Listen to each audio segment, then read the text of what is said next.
વિચારો કે એક બહુ જ પ્રખ્યાત પુસ્તક છે એટલું પ્રખ્યાત કે તેના વિશે રોજ મોટા મોટા વિવાદો થાય છે. હા, મતલબ રોજ કોઈને કોઈ ઝઘડો ચાલતો જ હોય. બિલકુલ. અને રસ્તા પર બે જૂથો સામસામે આવી ગયા છે. એક જૂથ બૂમો પાડી રહ્યું છે કે ભાઈ આ પુસ્તક દુનિયાનું સર્વશ્રેષ્ઠ પુસ્તક છે, તેના પર ફૂલો ચડાવવા જોઈએ. બરાબર. અને બીજું જૂથ એટલા જ ગુસ્સામાં છે અને કહી રહ્યું છે કે ના, આ પુસ્તકમાં બધું જ ખોટું છે, તેને અત્યારે જ સળગાવી દેવું જોઈએ.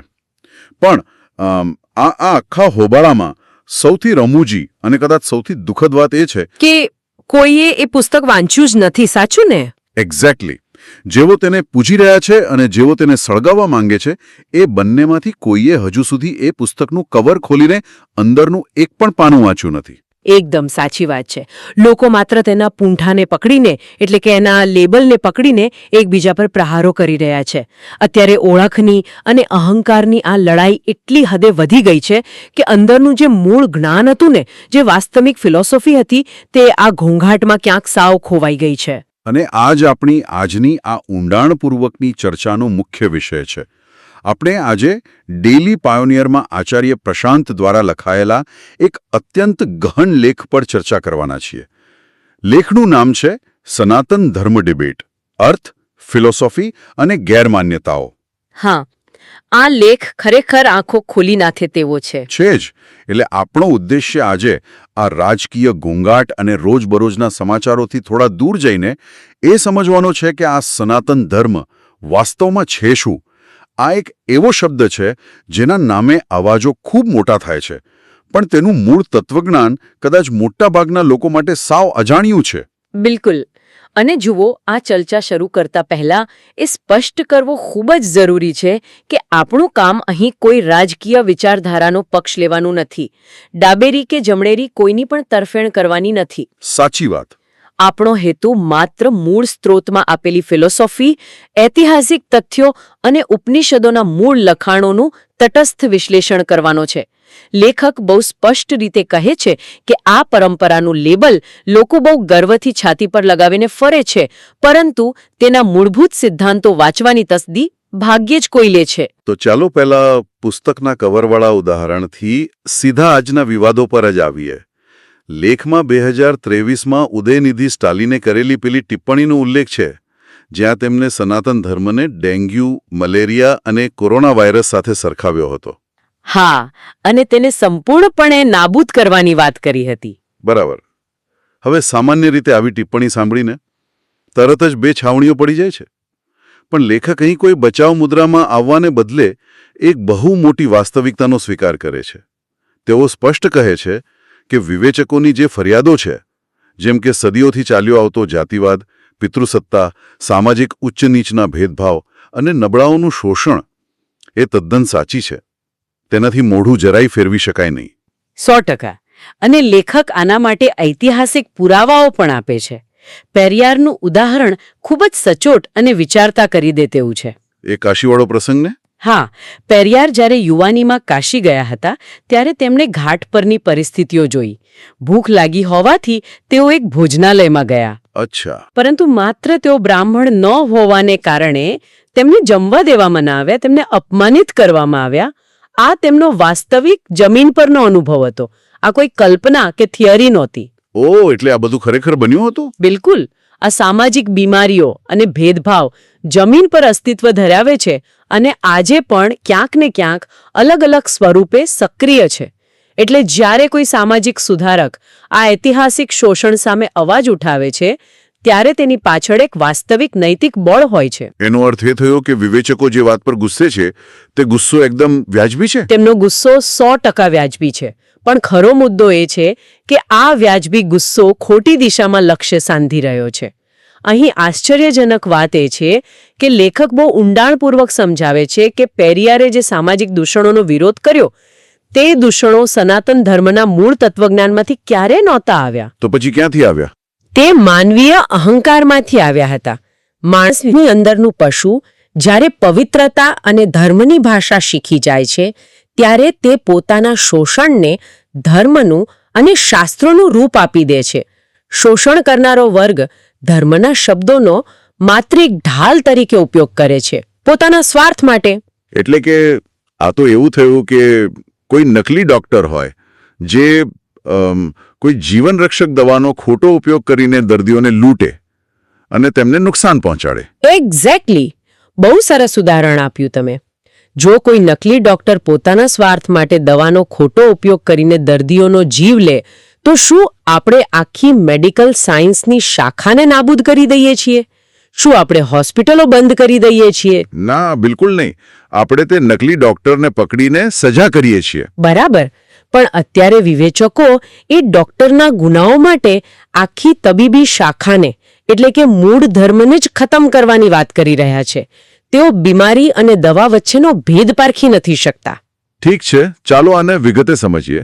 મને અહીં એક બહુ મોટો પ્રશ્ન થાય છે. હા, બોલો ને. લેખક કહે છે કે દવા અને ઝેર એક જ બોટલમાં છે, પણ જો વાસ્તવિક દુનિયામાં એ બોટલ 90% ઝેરથી જ ભરેલી હોય અને સાચી દવાનો ઉપયોગ કોઈ કરતું જ ન હોય, મતલબ મોટાભાગના લોકો પેઢીઓથી માત્ર ઝેર જ પીતા હોય અને બીજાને પીવડાવતા હોય, તો શું એ આખી બોટલને ફેંકી દેવી એ કોઈ સામાન્ય માણસ માટે વ્યાજબી નથી લાગતી? સામાન્ય માણસ ક્યાં અંદરથી દવા શોધવા જવાનો? આ બહુ સ્વાભાવિક અને મજબૂત દલીલ છે અને લેખક પણ આ વાસ્તવિકતાનો સ્વીકાર કરે છે. પણ તેમનો જવાબ એ છે કે અસલી દવા હજુ પણ એ જ બોટલમાં છાજલી પર પડી છે. અચ્છા. તેને કોઈએ જાણી જોઈને અડકી નથી, કારણ કે તે દવા લેવી એટલે કે મૂળ જ્ઞાનને પચાવવું એ અહંકારને પોષતા ઝેરને ગળવા કરતાં ઘણું કઠિન છે. અહંકારને પંપાળવો સહેલો છે, જ્યારે જ્ઞાન મેળવવા અહંકાર ઓગાળવો પડે છે. દવા નથી લેવાય તેનો અર્થ એ નથી કે ઝેર સાચું છે. તેનો અર્થ એ છે કે લોકોએ ક્યારેય સાચી દવાની બોટલ ખોલવાની હિંમત જ નથી કરી. હા, તો પછી જો આ બધી સામાજિક બીમારીઓ અને ભેદભાવ એ મૂળ ધર્મનો ભાગ નથી, તો પછી આપણને આ વારસામાં ક્યાંથી મળી? આ કયા પુસ્તકોમાંથી આવ્યું? અને જો આ ઝેર છે તો અસલી દવા શું છે? આપણે જેને સનાતન ધર્મ કહીએ છીએ તે ખરેખર છે શું? લેખક આને બહુ જ સરળ અને મૂળભૂત રીતે વ્યાખ્યાયિત કરે છે. જુઓ, સનાતન એટલે શાશ્વત, જે સમય, સ્થળ કે સંજોગોથી પર હોય, જે ક્યારે બદલાતું નથી. અને ધર્મ એટલે કોઈ નિયમોનું લિસ્ટ નહીં, પણ પોતાના અસ્તિત્વ પ્રત્યેની મૂળભૂત ફરજ. એટલે ખાણીપીણી કે કપડાના નિયમો નહીં? બિલકુલ નહીં. વિચારો, રિવાજો, માન્યતાઓ, કપડાં પહેરવાની રીત, લગ્નની રીતો, આ બધું સદીઓ પ્રમાણે અને ભૂગોળ પ્રમાણે સતત બદલાય છે. હવે જે બદલાય છે તે સનાતન હોઈ જ ન શકે. તો પછી આખી દુનિયામાં એવું શું છે જે ક્યારે બદલાતું નથી? કદાચ માણસનો સ્વભાવ અથવા અંદરની કોઈ બેચેની? એકદમ સચોટ. માનવીય સ્થિતિ, ભય, લોભ, અસુરક્ષા અને કોઈ વસ્તુની કમી હોવાનો સતત અહેસાસ. તમે પ્રાચીન તક્ષશિલાનો માણસ લો કે આધુનિક ટોક્યોમાં લેપટોપ લઈને બેઠેલો માણસ લો. હા, બેચેની તો બધાને છે. અમીર હોય કે ગરીબ હોય, આ આંતરિક બેચેની બધામાં સમાન છે. આ બેચેની અને અપૂર્ણતાની ભાવના ક્યારેય બદલાતી નથી. આ આંતરિક બેચેનીનો સામનો કરવા માટે, અહંકાર વિના સત્યની શોધ કરવા માટે જે યાત્રા કરવામાં આવે છે તે પ્રક્રિયાને સનાતન ધર્મ કહેવામાં આવે છે. તે કોઈ એક સંસ્થાપક દ્વારા બનાવેલો કે કોઈ એક ચોક્કસ રિવાજોના લિસ્ટવાળો ધર્મ નથી. તો પછી આપણે જે આ રોજબરોજના પૂજાપાઠ અને જ્ઞાતિના નિયમો જોઈએ છીએ તે ક્યાંથી આવ્યા? અહીં લેખમાં ગ્રંથો વિશે એક બહુ મોટો તફાવત બતાવવામાં આવ્યો છે, જે મને લાગે છે મોટાભાગના લોકો જાણતા જ નથી. શ્રુતિ અને સ્મૃતિ વચ્ચેનો ભેદ. હા, આ સમજવું બહુ જ જરૂરી છે. અહીં વાત ખરેખર ખૂબ જ રસપ્રદ બને છે, કારણ કે આ વાંચીને મને એક ઉદાહરણ યાદ આવ્યું. આ તો જાણે આપણા દેશના મૂળ બંધારણ અને કોઈ સ્થાનિક મ્યુનિસિપાલિટીના નિયમો વચ્ચેના તફાવત જેવું છે. અરે વાહ, આ બહુ જ સુંદર એનાલોજી છે. પરંપરા પોતે જ પોતાના ગ્રંથોને બે સ્પષ્ટ ભાગમાં વહેંચે છે. શ્રુતિ એટલે કે જે અસ્તિત્વના મૂળમાંથી સાંભળવામાં આવ્યું છે, જે શાશ્વત છે, જેમાં વેદો અને ઉપનિષદો આવે છે, રાઈટ? હા, એક્ઝેક્ટલી. આ આખી ફિલોસોફીનું મૂળ છે, આ દેશનું મૂળ બંધારણ છે. અને બીજી બાજુ છે સ્મૃતિ, એટલે કે જે યાદ રાખવામાં આવ્યું છે અથવા તે સમયના સમાજને ચલાવવા માટે પછીથી રચવામાં આવ્યું છે. આમાં પુરાણો, મનુસ્મૃતિ અને અન્ય સામાજિક નિયમોના ગ્રંથો આવે છે. એટલે કે આ પેલા મ્યુનિસિપાલિટીના નિયમો છે? બરાબર. આ તમારી મ્યુનિસિપાલિટીના નિયમો છે, જે તે સમયની પરિસ્થિતિ મુજબ બનેલા હતા. એટલે કે આ સ્મૃતિ ગ્રંથો એ જ છે ને, જેમાં જાતિવાદ, પિતૃસત્તા અને ઊંચ નીચના નિયમો ઘડાયેલા છે? જી હા, જે ગ્રંથોમાં જાતિગત પદાનુક્રમ, સામાજિક ભેદભાવ અને અન્ય દૂષણો જોવા મળે છે તે મુખ્યત્વે આ સ્મૃતિ વર્ગમાંથી જ આવે છે. તેમનાના મોટાભાગના પુરાણો માત્ર 1000 કે 1500 વર્ષ પહેલા લખાયા છે, જ્યારે મૂળ વૈદિક જ્ઞાન તેનાથી ઘણું પ્રાચીન છે. ઓહ, આ તો બહુ મોટો તફાવત છે. પણ દુઃખની વાત એ છે કે વાર્તાઓ અને કથાઓ સમજવી સામાન્ય માણસ માટે સહેલી હોય છે, એટલે ધીમે ધીમે સમાજે શ્રુતિના અઘરા જ્ઞાનને બાજુ પર મૂકી દીધું અને સ્મૃતિની કથાઓને જ ધર્મ માની લીધો. આજે જે લોકપ્રિય હિન્દુ ધર્મ પાળવામાં આવે છે તે મહદઅંશે પૌરાણિક છે, જ્યારે સાચો સનાતન ધર્મ વૈદાંતિક છે, જે ઉપનિષદો પર આધારિત છે. આ બંને બિલકુલ અલગ ધરી પર છે. એટલે જો આપણે પેલા બંધારણવાળા ઉદાહરણને જ આગળ વધારીએ તો એવું સ્પષ્ટ કહી શકાય કે લોકો મ્યુનિસિપાલિટીના પક્ષપાતી નિયમોને જ દેશનું મૂળ બંધારણ માની બેઠા છે. બિલકુલ. અને વિવેચકો એ મ્યુનિસિપાલિટીના નિયમો વાંચીને દેશનું બંધારણ સળગાવવાની વાત કરી રહ્યા છે. સાચી વાત. જો આપણે આને વ્યાપક સંદર્ભમાં જોઈએ ને તો ભૂલ માત્ર સામાન્ય લોકોની કે વિવેચકોની નથી. લેખક બહુ નિખાલસપણે આ સ્વીકારે છે કે શંકરાચાર્ય, રામાનુજ અને મધ્વાચાર્ય જેવા અત્યંત મહાન અને જ્ઞાની ભાષ્યકારોએ પણ પોતાના વ્યવહારિક જીવનમાં ક્યારેક આ સામાજિક વર્ણવ્યવસ્થાનો સ્વીકાર કરવો પડ્યો હતો, જે વાસ્તવમાં ઉપનિષદના મૂળ સિદ્ધાંતોની વિરુદ્ધ હતું. એટલે સમાજનું દબાણ એવું હશે? હા, સમાજનું દબાણ એવું હતું. હા, મૂળ લખાણોમાં ક્યાંક કેટલાક છૂટાછવાયા શ્લોકો મળી આવશે જેનો ઉપયોગ અહંકારી લોકો જાતિવાદને યોગ્ય ઠેરવવા માટે કરી શકે, પરંતુ ઉપનિષદોની જે મૂળ પદ્ધતિ અથવા મેથડ છે તે આ પ્રકારના કોઈપણ સામાજિક વર્ગીકરણને મૂળમાંથી ઉખાડીને ફેંકી દે છે. એક મિનિટ, આ પદ્ધતિ અથવા મેથડ મને બરાબર સમજાઈ નહીં. લેખમાં પેલી કઠોપનિષદની વાર્તા છે, કદાચ એનાથી આ પદ્ધતિ વધુ સ્પષ્ટ થાય? હા, કઠોપનિષદમાં નચિકેતાની કથા આ પદ્ધતિનું સર્વશ્રેષ્ઠ ઉદાહરણ છે. નચિકેતા એક યુવાન છોકરો છે જે સીધો મૃત્યુના દેવ યમ પાસે પહોંચી જાય છે. સીધો યમરાજ પાસે? હા, અને આંખમાં આંખ નાખીને પ્રશ્ન પૂછે છે કે મૃત્યુ પછી શું થાય છે? શું કંઈ બાકી રહે છે કે શરીરની સાથે બધું જ રાખ થઈ જાય છે? બહુ જ મોટો પ્રશ્ન છે આ તો. હવે યમરાજ આ પ્રશ્નનો સીધો જવાબ આપવાનું ટાળે છે, કારણ કે આ જ્ઞાન પચાવવું સહેલું નથી. તેઓ નચિકેતાની કસોટી કરે છે. તેઓ તેને લાંબુ આયુષ્ય, પૃથ્વીનું વિશાળ સામ્રાજ્ય, અઢળક સંપત્તિ અને તમામ ભૌતિક સુખોની લાલચ આપે છે. પણ નચિકેતા આ બધું જ ઠુકરાવી દે છે. એ કેમ બધું જ નકારી કાઢે છે? કારણ કે નચિકેતાનો આ ઇનકાર એ માત્ર કોઈ વાર્તાનો ભાગ નથી, આ જ ઉપનિષદની મૂળ પદ્ધતિ છે. તે યમરાજને કહે છે કે તમે મને જે સંપત્તિ અને સામ્રાજ્ય આપી રહ્યા છો એ જ તો માણસની આંતરિક બેચેની અને દુઃખનું મુખ્ય કારણ છે. અરે વાહ, શું વાત છે! હા, એ કહે છે કે તમે મને વધુ દુઃખ આપીને મારો મૂળભૂત પ્રશ્ન કઈ રીતે હલ કરી શકો. જ્યાં સુધી તેને સંપૂર્ણ સત્ય નથી મળતું ત્યાં સુધી તે કોઈ ભ્રમ કે લાલચને સ્વીકારતો નથી. હવે તમે જ વિચારો, એક એવી પરંપરા જ્યાં મૂળ પદ્ધતિ જ બધી ભૌતિક લાલચો અને અહંકારના સ્તરોને નકારી કાઢવાની હોય, તે પરંપરા ક્યારે જન્મ આધારિત જાતિવાદને સ્વીકારી જ ન શકે. સાચી વાત, કારણ કે જાતિનો અહંકાર એ પણ ભૌતિકતા જ છે ને. બિલકુલ. અને મને લાગે છે આ જ વાત પેલા વજ્રસૂચિકા ઉપનિષદમાં પણ સ્પષ્ટ કરવામાં આવી છે ને. તેમાં તો બહુ સીધો અને તાર્કિક પ્રશ્ન પૂછવામાં આવ્યો છે કે જાતિ ખરેખર છે શું? બરાબર. વજ્રસૂચિકા ઉપનિષદ જાતિવાદના પાયા પર જ પ્રહાર કરે છે. તે પૂછે છે કે ભાઈ જાતિ કોની હોય? શું શરીરની જાતિ હોય છે? ના, કારણ કે બ્રાહ્મણ હોય કે શૂદ્ર, બધા જ શરીરો એક સમાન 5 તત્વોના જ બનેલા છે. હા, શારીરિક રીતે તો કોઈ ભેદ છે જ નહીં. તો પછી શું જાતિ આત્માની હોય છે? ના, કારણ કે આત્મા શબ્દ ત્યાં જ વપરાય છે જ્યાં અહંકાર અને ઓળખની બધી સીમાઓ પૂરી થઈ જાય છે. તો પછી જાતિ કોની છે? જાતિ માત્ર ને માત્ર માનવીય અહંકારની ઉપજ છે. એનું કોઈ વાસ્તવિક અસ્તિત્વ જ નથી. અચ્છા, આ બધું સાંભળ્યા પછી તો એવું લાગે છે કે આપણે જે ધર્મ શબ્દની વ્યાખ્યા સમજીએ છીએ, સનાતન ધર્મ તેનાથી બિલકુલ ઊંધું જ કામ કરે છે.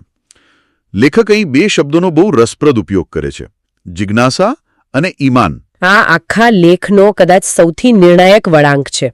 જુઓ, દુનિયાના મોટાભાગના અબ્રાહમિક ધર્મો જેમ કે ખ્રિસ્તી કે ઇસ્લામ ધર્મ તે ઈમાન એટલે કે અચળ શ્રદ્ધા પર આધારિત છે. મતલબ કે એક બુક હોય અને બસ એને જ ફોલો કરવાની. હા, તેમાં એક પુસ્તક છે, એક ભગવાન છે અને તમને કહેવામાં આવે છે કે તમારે કોઈ પણ પ્રશ્ન કર્યા વિના તેમાં શ્રદ્ધા રાખવાની છે. પરંતુ સનાતન ધર્મનો મૂળ આધાર માન્યતા કે શ્રદ્ધા નથી, પણ જિજ્ઞાસા એટલે કે જાણવાની અતૃપ્ત ભૂખ છે. ઓહ! તે સાધકને કહે છે કે તમને વારસામાં જે પણ માન્યતાઓ, મંતવ્યો કે રૂઢિઓ તમારા માતા પિતા કે સમાજ પાસેથી મળી છે તે જ તમારો સત્ય સુધી પહોંચવામાં સૌથી મોટો અવરોધ છે. પણ ઉભા રહો, આ તો ડિક્શનરીના અર્થથી બિલકુલ ઊંધું છે. જો ધર્મમાં કોઈ માન્યતા કે શ્રદ્ધા જ ન હોય, બિલીફ જ ન હોય, તો પછી તે ધર્મ શા માટે કહેવાય? શું એ માત્ર એક ફિલોસોફી નથી બની જતો? શ્રદ્ધા વગર માણસ ટકે કઈ રીતે? આ જ તો સનાતન ધર્મની સુંદરતા છે. શ્રદ્ધા છે પણ કોઈ અંધ માન્યતા પર નહીં, સત્ય શોધવાની પ્રક્રિયા પર શ્રદ્ધા છે. તમે સાંખ્ય દર્શન કે પૂર્વ મીમાંસા જેવા પ્રાચીન ભારતીય દર્શનો જુઓ, તેમાં ક્યાંય કોઈ વિશ્વનું સર્જન કરનાર ભગવાનનો ઉલ્લેખ સુદ્ધા નથી, છતાં તેમને આસ્તિક દર્શનો ગણવામાં આવે છે. ભગવાન વગરનો આસ્તિક? આ શું વાત થઈ? આવું તો મેં પહેલી વાર સાંભળ્યું. કારણ કે સનાતન પરંપરામાં આસ્તિક શબ્દનો મૂળ અર્થ એ નથી કે જે ભગવાનમાં માને છે. તેનો અર્થ એ છે કે જેને શ્રુતિ એટલે કે ઉપનિષદોના જ્ઞાનની પદ્ધતિ પર ભરોસો છે, જે પ્રશ્ન પૂછવામાં માને છે. તો આ બધાનો અર્થ શું છે? પણ આજે તો આપણે સમાજમાં કંઈક અલગ જ જોઈ રહ્યા છીએ. આપણે રોજ વોટ્સએપ પર જોઈએ છીએ, મેસેજ ફરતા હોય છે કે આપણો ધર્મ ખતરામાં છે, એક થાઓ. હા, બિલકુલ. અત્યારે સનાતન ધર્મને પણ એ જ અબ્રાહમિક ધર્મો જેવો બનાવવાનો વ્યવસ્થિત પ્રયાસ થઈ રહ્યો છે. ગીતાને બાઇબલ જેવી એકમાત્ર પવિત્ર કિતાબ બનાવવાની કોશિશ, રવિવારની ખાસ ધાર્મિક શાળાઓ, ધર્માંતરણની વાતો, આ બધું તો આપણી મૂળ પરંપરામાં ક્યારેય હતું જ નહીં. આને લેખક એક પ્રકારની સાંસ્કૃતિક લઘુતા ગ્રંથિ ગણાવે છે. જ્યારે કોઈ માણસ પોતાની મૂળ પરંપરાના જ્ઞાનને ભૂલી જાય છે અને બીજા ધર્મોની ભૌતિક સફળતા, તેમની વસ્તી અને તેમની રાજકીય સત્તા જોઈને પ્રભાવિત થાય છે, ત્યારે તે અંદરથી અસુરક્ષિત અનુભવે છે. એક જાતનું ઇન્ફિરિયોરિટી કોમ્પ્લેક્સ. ધાર્મિક પુસ્તક કે એક ઓળખ હોવાથી સમાજ સંગઠિત નથી થતો? શા માટે આ પરંપરા વારસામાં મળેલી માન્યતાઓનો આટલો આક્રમક વિરોધ કરે છે? કારણ કે આ જ ડર અહંકારને બહુ ચાલાક બનાવી દે છે. માણસ પોતાની અંદર રહેલી કમી અને બેચેનીને મટાડવાને બદલે ધર્મનો ઉપયોગ એક ઘરેણા તરીકે કરવા લાગે છે. મતલબ દેખાડો કરવા માટે? હા, તે રોજ મંદિરે જશે, મોટી મોટી પૂજાઓ કરશે અને પોતાના અહંકારને પોષશે કે જુઓ, હું કેટલો ધાર્મિક છું. ધર્મનો ઉદ્દેશ્ય તો અહંકારને તોડવાનો હતો, પણ અહીં તો અહંકાર ધર્મના નામે વધુ મજબૂત બની ગયો. જ્યારે પરંપરાને એક સંસ્થાનો રૂપ આપી દેવામાં આવે છે, ત્યારે તે જ્ઞાન આપવાનું છોડીને માત્ર પોતાના અસ્તિત્વ અને સત્તાને બચાવવામાં લાગી જાય છે. આના પરથી લેખનો સૌથી ચોંકાવનારો મુદ્દો આવે છે. એક એવી વક્રોક્તિ જે ભલભલાના મગજ હચમચાવી દેશે. લેખકના મતે જો આ જિજ્ઞાસા જ ધર્મ છે, તો પછી સાચો સનાતની કોણ? આ એક મહત્વપૂર્ણ પ્રશ્ન ઊભો કરે છે અને આનો જવાબ બહુ બોલ્ડ છે.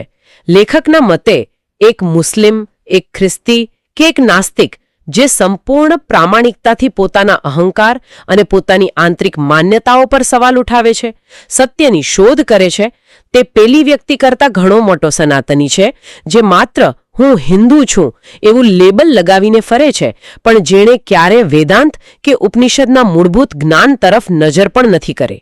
આ તો ગજબ કહેવાય. આનો અર્થ તો એ થયો કે જેમને આપણે પરંપરાના સૌથી મોટા વિરોધીઓ માનીએ છીએ, જેમ કે ભગતસિંહ અને ડૉક્ટર B.R. આંબેડકર, તેઓ જ કદાચ સાચી પરંપરાની સૌથી નજીક હતા. 100%. ચાલો ભગતસિંહનું ઉદાહરણ લઈએ.